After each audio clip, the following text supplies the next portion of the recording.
DK Shivakumar Karnataka రాష్ట్ర ఉప ముఖ్యమంత్రి. కరుడు కట్టిన కాంగ్రెస్ నేత. కాంగ్రెస్ అధినాయకత్వానికి రైట్ హ్యాండ్. సీఎం కావాల్సిన వారు. అయితే సిద్ధారామయ్యకు సీట్ ఇచ్చి డిప్యూటీగా ఉన్నారు. కానీ ఏదో ఒకనాటికి సీఎం అవుతారు అని అంటున్నారు. ఇక డీకే శివకుమార్ సత్తా ఉన్న లీడర్గా తనకంటూ ఒక బ్రాండ్ ఇమేజ్ని క్రియేట్ చేసుకున్నాడు. కర్ణాటకలో కీలకమైన సామాజిక వర్గానికి చెందిన వారు, ట్రబుల్ షూటర్గా కూడా ఆయనకు పేరుంది. అలాంటి డీకేతో ఏపీలోని వైసీపీకి సంబంధం ఏంటి అన్నదే ఇక్కడ చర్చగా ఉంది. ఈ వీడియోని చివరి వరకు చూడండి. లైక్, షేర్, సబ్స్క్రైబ్ చేసుకోవడం మర్చిపోకండి. ఏపీకి డీకే శివకుమార్ వచ్చినప్పుడు ఆయన వెనకాలే ఏపీకి చెందిన వైసీపీ నేతలు కనిపిస్తూ ఉంటారు. దీంతో ఇది రాజకీయంగా చర్చకు దారితీసింది. తాజాగా చూస్తే కార్తీక మాసం ప్రారంభం అవుతుందనడంతో డీకే ఏపీకి వచ్చారు. ఆయన కర్నూలు జిల్లాలోని మంత్రాలయంలో స్వామిని దర్శించుకున్నారు. సతీ సమేతంగా వచ్చిన ఆయన ప్రత్యేక పూజలు చేయించారు. ఇక డీకే వెంట కొందరు కాంగ్రెస్ మంత్రులు కూడా ఉన్నారు. అయితే డీకేకి ఏపీలో చూస్తే వైసీపీ నేతల నుంచి ఘన స్వాగతం లభిస్తోంది. ఆయనతో వారు కలిసి ముచ్చట్లు పెడుతున్నారు అని అంటున్నారు. ఇక డీకే మంత్రాలయం రావడంతో ఏపీకి చెందిన ఎమ్మెల్యే బాలనాగిరెడ్డి, అలాగే వైసీపీ ఎమ్మెల్సీ, ఇతర కీలక నేతలు కలిసి ఆయనకు స్వాగతం పలికారు. ఆ తర్వాత డీకే బస చేసిన చోటుకు వెళ్లి కొంతసేపు భేటీ వేశారు అని అంటున్నారు. డీకేతో వైసీపీ నేతలకు ఇంతలా సాన్నిహిత్యం ఉండడం అయితే రాజకీయంగా ఆసక్తి రేపుతోంది అని అంటున్నారు.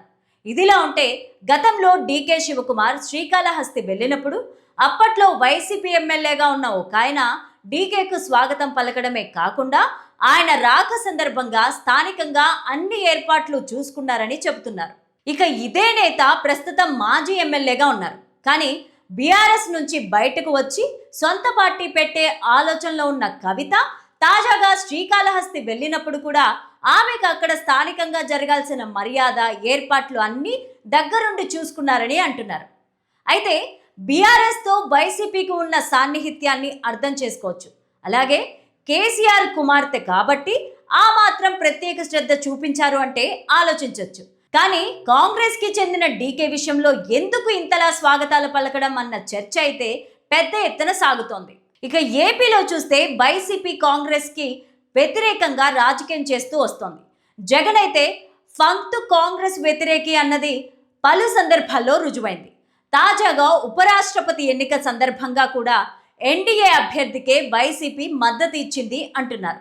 అలాంటిది కాంగ్రెస్కి చెందిన కీలక నేతతో, సీఎం స్థాయి వ్యక్తితో వైసీపీ నేతలు సన్నిహితంగా ఉండడాన్ని ఏ విధంగా అర్థం చేసుకోవాలి అని అంటున్నారు. అయితే రాయలసీమ నేతలు ఎక్కువగా కర్ణాటకలో వ్యాపారాలు చేస్తూ ఉంటారు.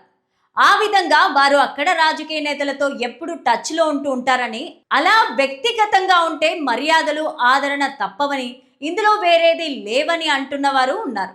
మరోవైపు చూస్తే కాంగ్రెస్ పార్టీని పక్కన పెడితే డీకే శివకుమార్ వైఎస్ఆర్ ఫ్యామిలీకి కూడా బాగా కావాల్సిన వారుగా కూడా చెబుతున్నారు.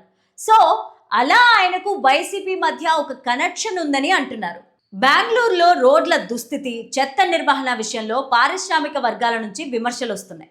గతంలో బ్లాక్ బగ్ సీఈఓ చేసిన ట్వీట్ పైన మంత్రులు గట్టిగా స్పందించారు. తాజాగా బయోకాన్ సంస్థ స్థాపకురాలు కిరణ్ ముంజుదార్ షో చేసిన ట్వీట్ వైరల్ అవుతోంది. ఒక విదేశీ వ్యాపారవేత్త బెంగళూరు సందర్శించిన సమయంలో నడి రోడ్లు, చెత్త సమస్యలు ఎత్తి చూపుతూ బెంగళూరు రోడ్లు ఎందుకింత దారుణంగా ఉన్నాయని ప్రశ్నించారని ఆమె ఎక్స్లో పోస్ట్ చేశారు. ఈ పోస్ట్ వైరల్ కావడంతో బెంగళూరు ఇన్ఫ్రా సమస్యలు మరోసారి చర్చనీయాంశమయ్యాయి. గత ప్రభుత్వాలు కూడా ఈ సమస్యలకు బాధ్యత వహించాలని, ప్రస్తుత పరిస్థితి గత ప్రభుత్వాల వైఫల్యాల వల్లనేనని తెలిపారు.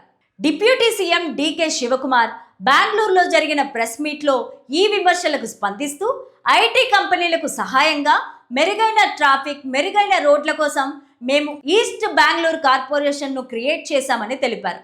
అంతేకాదు బెంగళూరును ధ్వంసం చేయడానికి బదులు దాన్ని నిర్మిద్దామని కిరణ్ వ్యాఖ్యానాలకు పరోక్షంగా, నేరుగా విమర్శలు చేయొద్దన్న సంకేతాలను ఇచ్చారు. ప్రభుత్వం రోడ్ల మరమ్మతులకు 1000 కోట్లు మంజూరు చేసిందని, గుంతలు పూడ్చే పనులు జరుగుతున్నాయని వివరించారు. నిరంతర విమర్శలపైన ఆయన అభ్యంతరం వ్యక్తం చేశారు.